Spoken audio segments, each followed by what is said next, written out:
ভাবছিলাম কেএফসি যাব, কিন্তু মাসের শেষ, পকেটে টানাপোড়েনের কথা ভেবে বাড়িতেই বানিয়ে নিলাম চিকেন ফ্রাই। ট্রাই তো করি, প্রথমবারই করলাম, কিন্তু খেতে খুবই ভালো হয়েছিল, খুবই জুসি ক্রাঞ্চি হয়েছিল। প্রথমে আমরা চিকেনের পিসগুলোতে কাট লাগিয়ে নেব, দিয়ে দেবো জিরের গুঁড়ো, আদা রসুন কাঁচা লঙ্কা বাটা, সয়া সস, চিলি সস 1 চামচ মতন, লেবুর রস, শেজওয়ান পাউডার, লবণ, সামান্য লবণ, স্বাদ মতন লবণ দিতে হবে। দিয়ে দেবো চিলি ফ্লেক্স, সর্ষের গুঁড়ো, আপনারা চাইলে সর্ষে পেস্টও ইউজ করতে পারেন, আর গোলমরিচের গুঁড়ো দিয়ে ভালো মতন মেখে নিয়ে 1 ঘন্টা রেস্টে রেখে দিতে হবে। ভালো মতন রাখতে হবে যাতে চিকেনের ভেতরে ওই মশলার স্বাদটা যাতে পাওয়া যায়। এরপর আমরা চিকেনটাকে 1 ঘন্টা রেস্টে রেখে দেবো। এরপর টিফিন বাটির মধ্যে ময়দা দেব, ময়দার মধ্যে গোলমরিচ গুঁড়ো, সর্ষে গুঁড়ো, আর একটু গোলমরিচের গুঁড়ো, লবণ আর লঙ্কার গুঁড়ো মিক্স করে রেখে দেবো সেই ম্যারিনেশনের সাথে রেডি করে।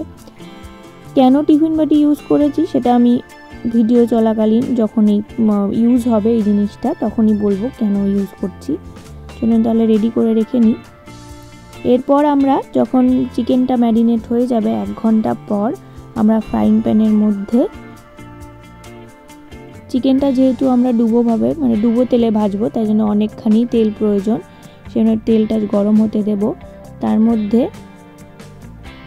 আমরা চিকেনটাকে আরেকবার মেখে নেব।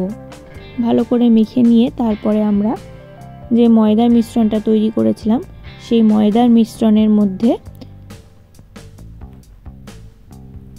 চিকেনগুলোকে কোট করে নেব। ভালোভাবে কিন্তু কোট করতে হবে। ভালোভাবে কোট করা হয়ে গেলে তারপরে আমরা দেখুন পাশেই দেখতে পাচ্ছেন বরফ জল। সবগুলি চিকেনকে এইভাবে আমি যেভাবে দেখাচ্ছি ওইভাবে কোট করে নিতে হবে। তারপর সেই বরফ জলের মধ্যে কোট করা চিকেনগুলো, ময়দায় কোট করা চিকেনগুলো ডুবিয়ে নিয়ে, ঠান্ডা জল, বরফ জল কিন্তু এটা, ডুবিয়ে নিয়ে আবার ময়দার কোটিংয়ের টিফিন বাটির বক্সের মধ্যে ঢুকিয়ে নেব। এবার দেখুন কেন আমি টিফিন বাটি নিয়েছি। এবার ওই ময়দার মিশ্রণের মধ্যেই ঢাকনা বন্ধ করে চিকেন পিসগুলিকে আমি ভালোভাবে নাড়িয়ে নেব, যাতে ওর মধ্যে একটা ক্রাম্বল তৈরি হয়। যেমন কেএফসি চিকেনের বাইরেটা ক্রিস্পি হয়, ক্রাম্বলি টাইপের হয়, তাই জন্য আমি এই টিফিন বাটিটা ইউজ করেছি। আপনারা চাইলে এমনি নর্মালভাবে হাত দিয়ে রগড়ে নিয়ে ক্রাম্বল তৈরি করতে পারেন, তবে আমার মনে হয় এই পদ্ধতিটা করলে ক্রাম্বলটা বেশ ভালো তৈরি হয়। তাই জন্য আমি টিফিন বাটির মধ্যে ময়দাটা নিয়ে চিকেন ওর মধ্যে দিয়ে এইভাবে নাড়িয়ে নিয়েছি, যাতে ক্রাম্বলটা এইভাবে ভালো মতন তৈরি হয়। তারপরে ব্যাস কি, এবার তেল গরম হয়ে গেলে আমরা এই চিকেনগুলোকে ভালো মতন ভেজে নেব।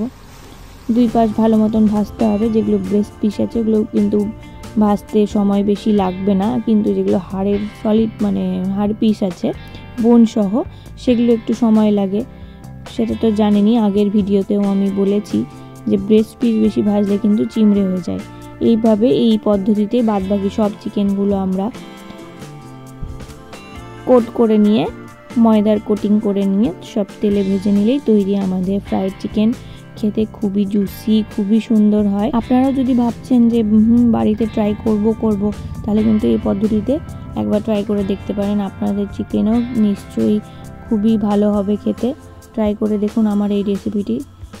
কথা দিচ্ছি যে অবশ্যই আপনাদের ভালো লাগবে, কারণ আমার এই পার্সোনালি এই চিকেন ফ্রাই প্রথমবার ট্রাই করেই এত সুন্দর হয়েছিল খেতে যে কি বলবো। আর কেএফসিতে যেতে মন চাইবে না, দরকারই নেই এত পয়সা খরচ করে কেএফসিতে যাওয়ার। বাড়িতেই বানিয়ে খেয়ে নিন এই চিকেন ফ্রাই। কেমন লাগলো অবশ্যই একবার নিজেরা ট্রাই করে আমাকে জানাবেন। ধন্যবাদ।